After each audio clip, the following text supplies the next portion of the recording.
Halo đi.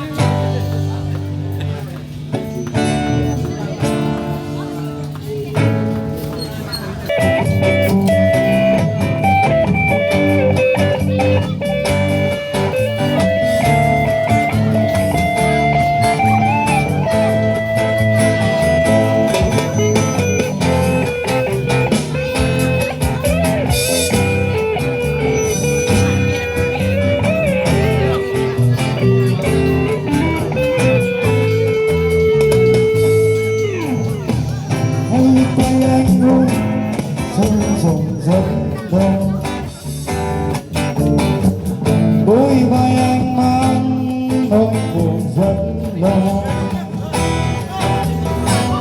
dân em lang thang khiến anh giờ còn buông buông mất ra, biết anh giờ ở nơi đâu.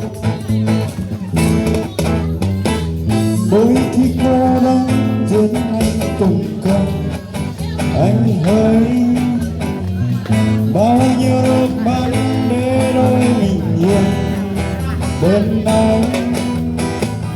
Sao bao la chuyện tối nay mình anh lẽ bước em ước gì cánh tay mình đừng buông ra. Dài phút em ở phương trường xa lắm em đợi người ơi tình ơi, dài đi đâu để có niềm vui vui ta nói buồn. Thà rằng thu buồn chưa im tay, lá kia sau lòng em đổi tay.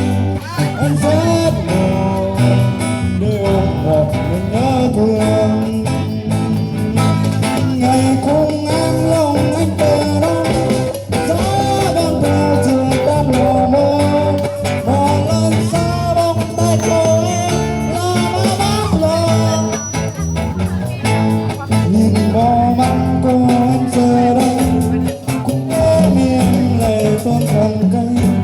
Em rất buồn nhưng không biết phải làm sao.